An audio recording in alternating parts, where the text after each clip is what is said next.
Sir, ಈಗ ಬಿಸಿಲು ಜಾಸ್ತಿ ಆಗ್ತಾ ಇದೆ ಅಂದ ತಕ್ಷಣವೇ ಸಮಸ್ಯೆಗಳು ಆರೋಗ್ಯದಲ್ಲಿ ಕಂಡು ಬರ್ತಾ ಇರುವಂಥದ್ದು. ಆ ಆರೋಗ್ಯದ ಸಮಸ್ಯೆಯಿಂದ ಫಸ್ಟ್ ಸಾರ್ವಜನಿಕರ ಏನು ಕೆಲಸ ಮಾಡಬೇಕು, ಯಾವ ರೀತಿಯಾಗಿ ಪ್ರಿಕಾಷನ್ಸ್ನ ತೆಗೆದುಕೊಳ್ಬೇಕು? ಋತುಗಳು ನಿಸರ್ಗದ ನಿಯಮಗಳು. ಅದರೊಳಗೆ ನಮ್ಮ ದೇಶದಲ್ಲಿ 4 ಸೀಸನ್ಸ್: ಬೇಸಿಗೆಗಾಲ, ಮಳೆಗಾಲ, ಚಳಿಗಾಲ, ವಸಂತ ಕಾಲ. ಮೊದಲನೇದಾಗಿ ಇವತ್ತು ಬೇಸಿಗೆಯ ಬಗ್ಗೆ ಮಾತಾಡ್ತಿದ್ವಿ. ಯಾಕಂದರೆ ಬೇಸಿಗೆ ಶುರುವಾಗಿದೆ. ಮಾರ್ಚಿಂದ ಜೂನ್ವರೆಗೂ ಬೇಸಿಗೆ ಇರುತ್ತೆ. ಉಗಾದಿ ಹಬ್ಬದ ಸಮಯದಲ್ಲಿ ಉರು ಬಿಸಿಲು ಅಂತಾರೆ. ಅದಕ್ಕೆ ಮೊದಲು ಚಳಿ ಇತ್ತು, ಚುಮ್ಮ ಚಳಿ. ನೋಡಿಮ್ಮ, ಒಂದು ತಿಳ್ಕೊಬೇಕು, ಇದ್ರ ಬಗ್ಗೆ ಇನ್ಫಾರ್ಮೇಷನ್ ಕೊಡೋಣ, ಇಲ್ಲ ಅಂತಲ್ಲ. ಬಟ್ ಅಷ್ಟೊಂದು ಬ್ಯಾತಿಗೆ 45ಕ್ಕೆ ಹೋಗ್ಬಿಡ್ತದೆ, ಹೋದರೆ ಪ್ರಾಣ, ಆ ರೀತಿ ಮಾತಾಡಬಾರ್ದು. ನೋಡಿ, ಮನುಷ್ಯನ ದೇಹ, ಪ್ರಾಣಿಗಳ ದೇಹ ತನ್ನದೇ ಆದ ಅಟ್ಮಾಸ್ಫಿಯರ್ ಇರುತ್ತೆ. ನಿಮ್ಗೆ ಆಶ್ಚರ್ಯ ಆಗ್ಬೋದು, ನಮ್ಮ ದೇಹದಲ್ಲಿ ಮಿಲಿಯು ಇಂಟೀರಿಯರ್ ಅಂತೀವಿ. ಇವತ್ತು ನೀವು ಕೇಳ್ತಿರೋ ಪ್ರಶ್ನೆ, ಹೊರಗಡೆ ಬಿಸಿಲು ಟೆಂಪ್ರೇಚರ್ 37-38ಕ್ಕೆ ಹೋಗ್ಬೋದು ಅಂತ. ನಮ್ಮ ದೇಹದ ಒಳಗಡೆ ಒಂದು ಅಟ್ಮಾಸ್ಫಿಯರ್ ಇದೆ.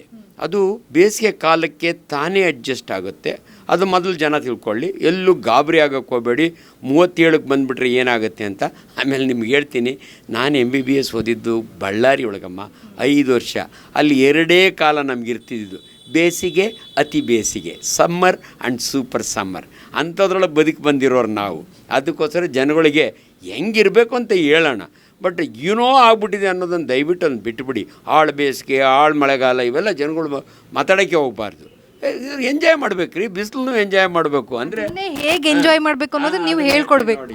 ನೋಡಿ, ಬೇಸಿಗೆ ಕಾಲದಲ್ಲಿ ಆದಷ್ಟು ಸುಡು ಬಿಸಿಲು ಶುರುವಾಗೋದು 11 ಗಂಟೆ ಮೇಲೆ. ಸೊ ಆ ಟೈಮ್ನಲ್ಲಿ ದಯವಿಟ್ಟು ನಿಮ್ಮ ಆಕ್ಟಿವಿಟೀಸ್ನ ಕಡಿಮೆ ಮಾಡ್ಕೊಳ್ಳಿ. ಲಕ್ಕಿಲಿ ಮಕ್ಕಳಿಗೆ ಇವಾಗ ರಜೆಗಳಿದ್ದಾವೆ. ಇನ್ಫ್ಯಾಕ್ಟ್ ಬಳ್ಳಾರಿ ಒಳಗೆ ಮಾರ್ಚ್ ಒಳಗೇ ಸ್ಕೂಲ್ಗಳಿದ್ದಾಗೇ 12 ಗಂಟೆಗೇ ಅವ್ರು ಬಂದ್ ಮಾಡೋರು. ಸರ್ಕಾರಿ ಆಫೀಸ್ಗಳು ಕೂಡ 12 ಗಂಟೆ ಒಳಗೆ ಇರೋವು. ಅಂದರೆ ಬಿಸಿಲು ಜಾಸ್ತಿ ಆದಾಗ ಏನಾಗುತ್ತೆ ಅಂದರೆ ಮನುಷ್ಯನಿಗೆ ಆಯಾಸ ಆಗುತ್ತೆ. ಅದನ್ನು ಡಿಹೈಡ್ರೇಷನ್ ಅಂತೀವಿ, ನಿರ್ಜಲೀಕರಣ. ಅದಾಗಬಾರ್ದು ಅಂದರೆ ನೀವೇನು ಮಾಡಬೇಕು ಅಂದರೆ ಚೆನ್ನಾಗಿ ನೀರು ಕುಡಿಬೇಕು. ಭಾಳ ಜನಕ್ಕೆ ನೀರು ಕುಡಿಯೋದನ್ನು ಹೇಳ್ಕೊಡ್ಬೇಕು, ಹಂಗಾಗ್ಬಿಟ್ಟಿದೆ ಇವಾಗ. ದಯವಿಟ್ಟು ಮನುಷ್ಯನ ಆರೋಗ್ಯ ಚೆನ್ನಾಗಿರಬೇಕು ಅಂದರೆ ಮನುಷ್ಯ ಹೆಚ್ಚು ನೀರು ಕುಡಿಬೇಕು. ಎಷ್ಟು ಹೆಚ್ಚು ಡಾಕ್ಟ್ರೇ? 2.5-3 ಲೀಟ್ರು.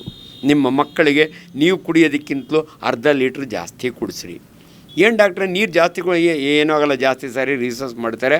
ಅದಕ್ಕೆ ನಮ್ಮ ದೇಶದಾಗ ಏನು ಟ್ಯಾಕ್ಸ್ ಕಟ್ಟಂಗಿಲ್ಲ. ದಯವಿಟ್ಟು ನೀರು ಕುಡೀರಿ.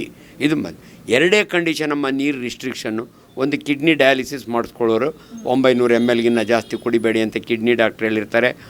ಹೃದಯದ ಪ್ರಾಬ್ಲಮ್ ಇರೋರಿಗೆ 1.5 ಲೀಟ್ರ್ ಮೇಲೆ ಅವೆರಡನ್ನು ಬಿಟ್ಟರೆ ದಯವಿಟ್ಟು ನೀರು ಕುಡೀರಿ.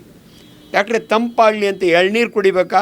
ಹೌದು, ದೇವ್ರು ಕೊಟ್ಟಿರೋ ನ್ಯಾಚುರಲ್ ಫ್ಲೂಯಿಡ್, ಬೆಸ್ಟ್ ಫ್ಲೂಯಿಡ್ ಬೇಸಿಗೆಗೆ ಅಂದರೆ ಎಳ್ನೀರು ಕುಡೀರಿ. ಹಣ್ಣುಗಳಲ್ಲಿ ಸೀಸನಲ್ ಫ್ರೂಟ್ಸ್ ಅಂತೀವಿ. ದೇವ್ರು ಭಾಳ ದೊಡ್ಡವನು. ಅದಕ್ಕೋಸ್ಕರ ನೋಡಿ, ಈ ಕಾಲದಲ್ಲಿ ಕರ್ಬೂಜದ ಹಣ್ಣು, ಈ ಕಲ್ಲಂಗಡಿ ಹಣ್ಣು, ಅದರಲ್ಲಿ ನೀರಿನ ಅಂಶ ಜಾಸ್ತಿ ಇರುತ್ತೆ. ಓನ್ಲಿ ಥಿಂಗ್, ದಯವಿಟ್ಟು ನಿಮ್ಮ ಮನೆಯಲ್ಲಿ ತಂದು ನಾಜೂಕಾಗಿ ಕುಯ್ಕೊಂಡು ತಿನ್ನಿ. ಬೀದಿ ಬದಿಯ ತಿನ್ನಂಗಿದ್ರೆ ಪಾಪ ಅವ್ರಿಗೂ ವ್ಯಾಪಾರ ಆಗಬೇಕು. ಕೊಟ್ಟು ಅವರು ಜನಗಳ ಆರೋಗ್ಯದ ಬಗ್ಗೆ ಗಮನ ವಹಿಸಬೇಕು. ಅಂದರೆ ಅದನ್ನು ನೊಣಗಳು ಬಂದು ಕೂತ್ಕೊಳ್ಳೋದಂಗೆ ಪ್ರಿಸರ್ವ್ ಮಾಡಿ ಜನಗಳಿಗೆ ಕೊಡಿ.